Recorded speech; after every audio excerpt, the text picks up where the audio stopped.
Sa modernisyon ng ating mundo, kasabay nito ang paglago ng ating teknolohiya. Lahat ay napapadali na sa maliit o malaking bagay. Napakabilis na ng komunikasyon kahit saang lupalo pa man yan.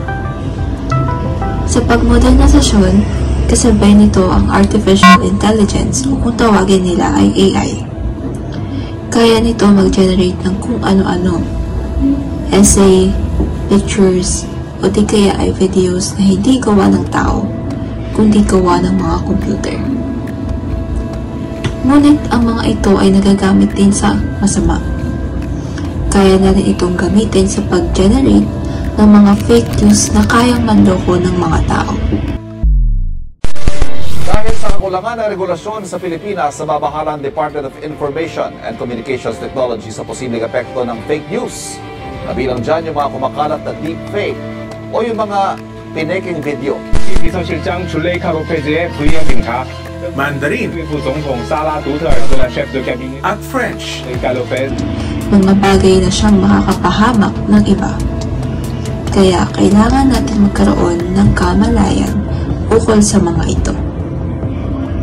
Habang umuunlad ang teknolohiya at gamit nito gaya ng artificial intelligence, kinakailangan nating maintindihan ang benepisyo at hamon na dala nito sa ating bilang mga users.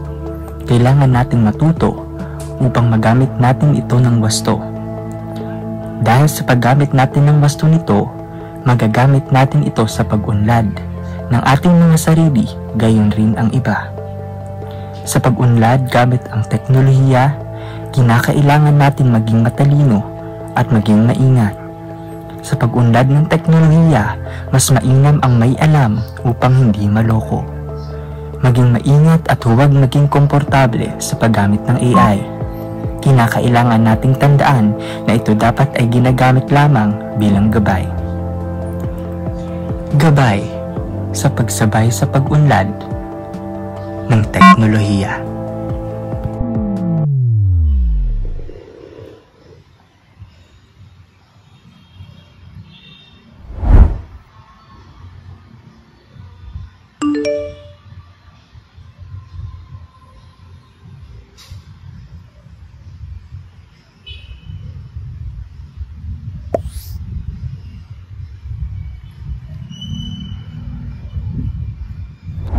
Lang ay pwede ka na matuto, makipag-ugnayan o di kayo maloko. Sa panahon ng artificial intelligence at cyber threats, mahalagang maging click-wise para bantay sarili.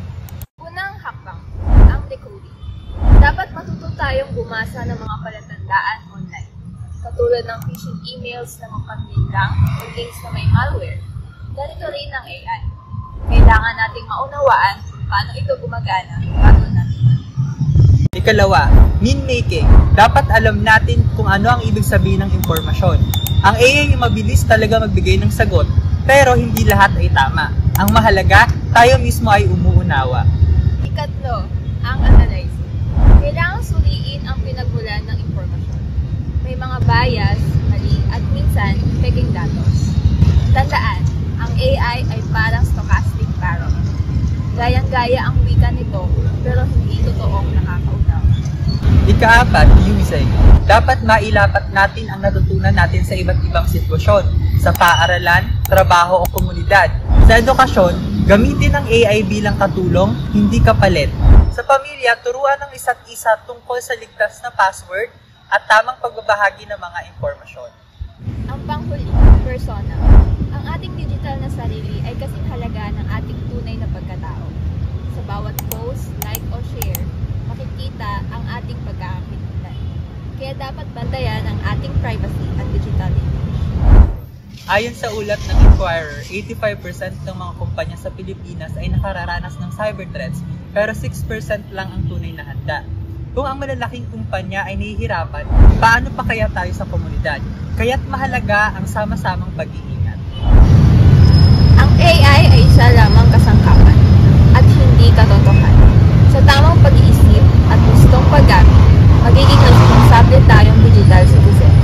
Tandaan, click wise, bantay sarili. Sa bawat tamang click, pinoprotektahan mo ang sarili mo, pamilya mo, at ang ating komunidad.